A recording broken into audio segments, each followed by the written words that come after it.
The images in the following program are highly sensitive and may be as disturbing to viewers as they were to us. However, we have to show the truth about cruelty to animals, praying that you will help to stop it.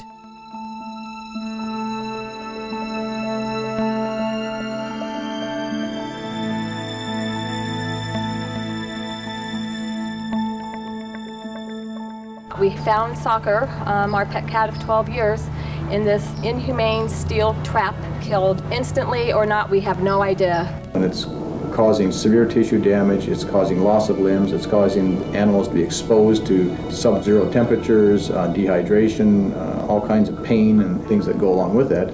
They maim and they kill in very, very vicious ways.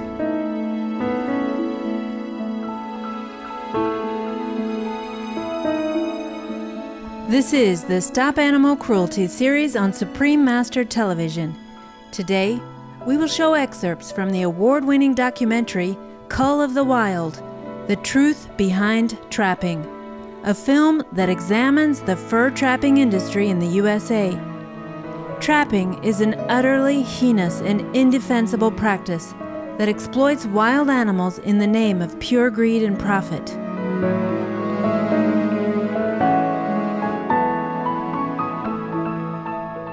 Each year in America, a staggering number of animals are trapped and killed. At least 4 million animals are trapped and killed for their fur. And millions more are injured or killed as non-targets, victims of traps set for other species. The Animal Protection Institute, also known as Born Free USA, a U.S.-based animal advocacy organization, co-produced The Cull of the Wild with 21st Paradigm, a nonprofit film corporation. Let's now see further excerpts from Cull of the Wild.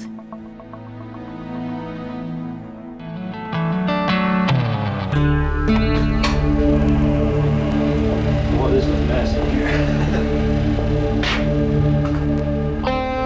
There is an industry in America which has existed for over 400 years. Trapping of animals and the fur trade have changed little with the times. Millions of animals are trapped and skinned every year for the vanity of fashion. Trapping is allowed to occur on private property and public lands, from national forests to wilderness areas, even national wildlife refuges.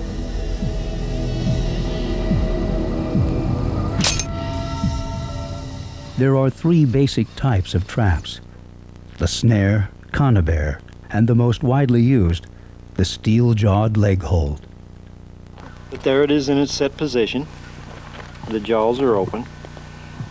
And as the animal steps on the pad, I'm going to put my finger up from the bottom. It goes off. So the animal steps on the trap, and you can see what happened there. That's tremendous force on the leg.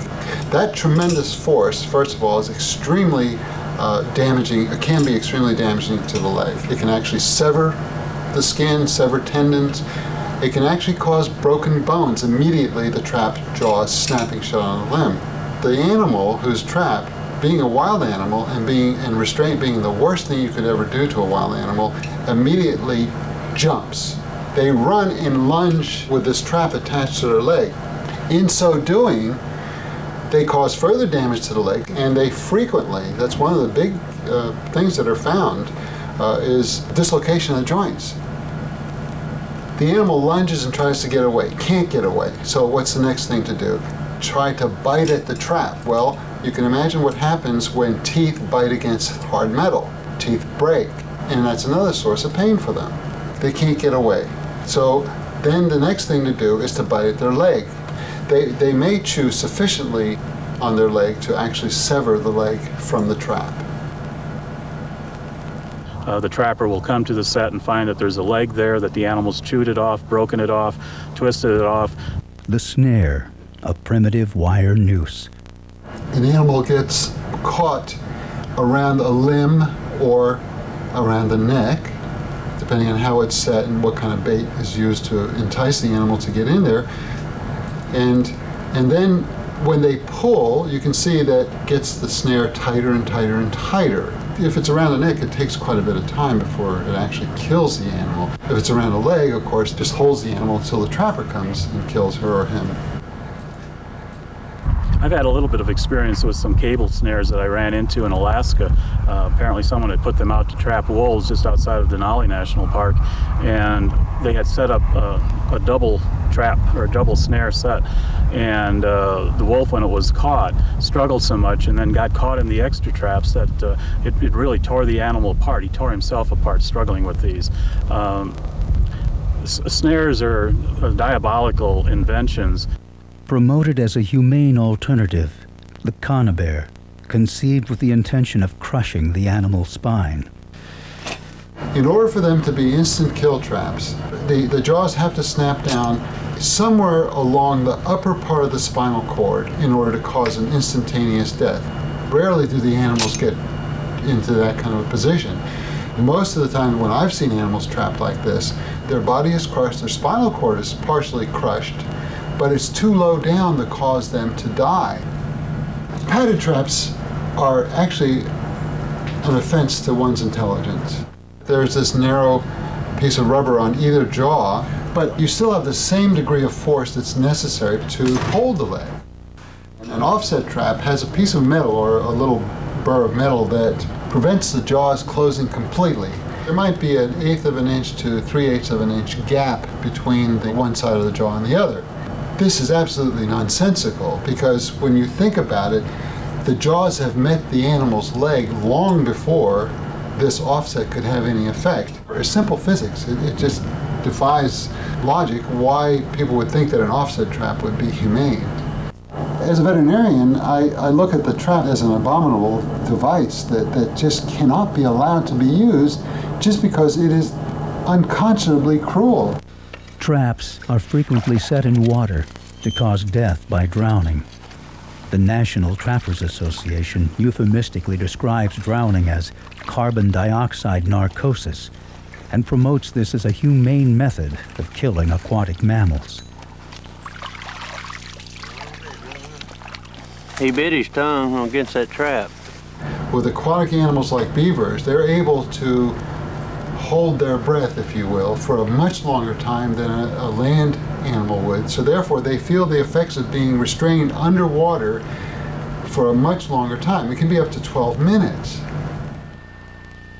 Now he looks a little fatter. Yeah, he hasn't been caught so long. Animals targeted for their fur, not killed by trap injuries, predation, or exposure, are most often clubbed to death, suffocated, or strangled to preserve the pelt.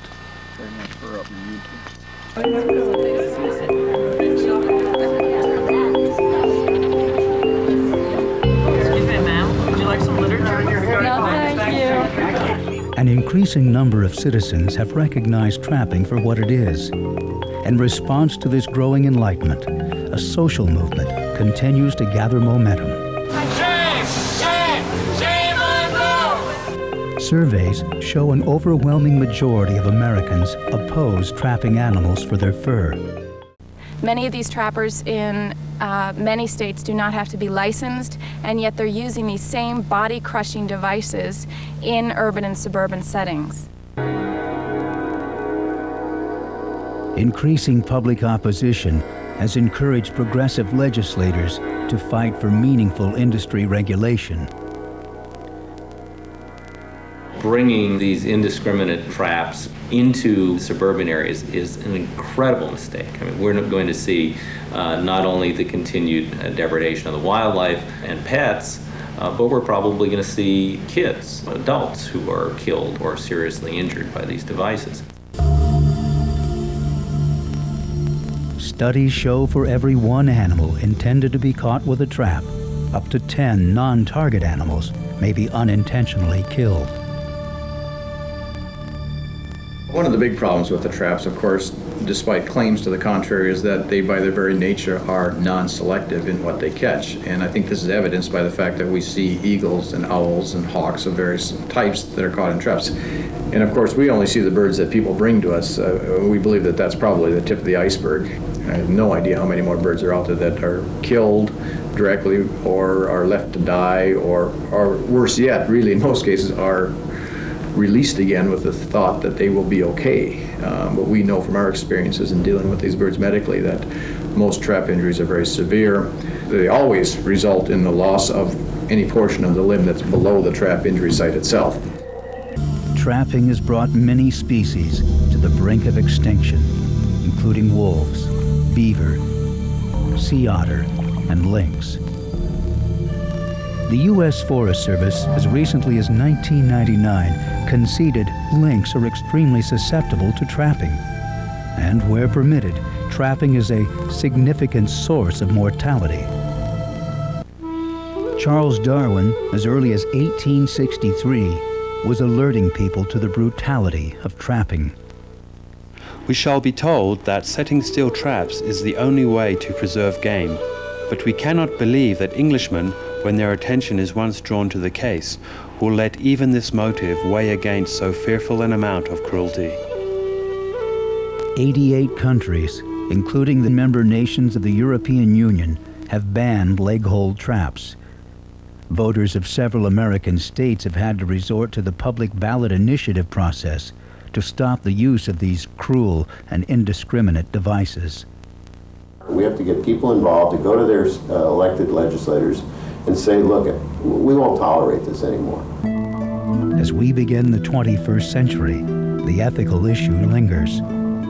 What will it take to recognize animals as sentient members of our communities, deserving of respect and protection? The fundamental problem is that we are treating other animals as commodities. The whole system is it's intolerable. It just doesn't fit in a civilized society. An 80% majority of Americans favor simply viewing wildlife without killing.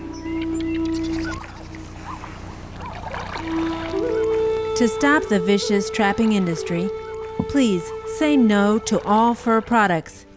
Please also contact your local government officials and tell them that trapping and the fur trade are unacceptable and that only life-affirming activities should be allowed. Finally, let us halt the suffering of all animals worldwide by making the switch to the kind-hearted and pure vegan lifestyle and avoid the use of all animal products. We need to begin to establish a new tradition, a new generation of people that understand the beauty that surrounds them and the wonders of the wildlife that's here. Thank you, Animal Protection Institute and 21st Paradigm, for producing Cull of the Wild to bring to light why we need to shun fur. Our appreciation also goes to In Defense of Animals for providing us with this film to share with our viewers. For more information on ending fur trapping, please visit the following websites: Animal Protection Institute, www.bornfreeusa.org; In Defense of Animals, www.furkills.org. Thank you for joining us for this week's edition of Stop Animal Cruelty. Coming up next is enlightening entertainment after noteworthy news. May we all live and let live. For more details, please visit www.suprememastertv.com/stop-animal-cruelty.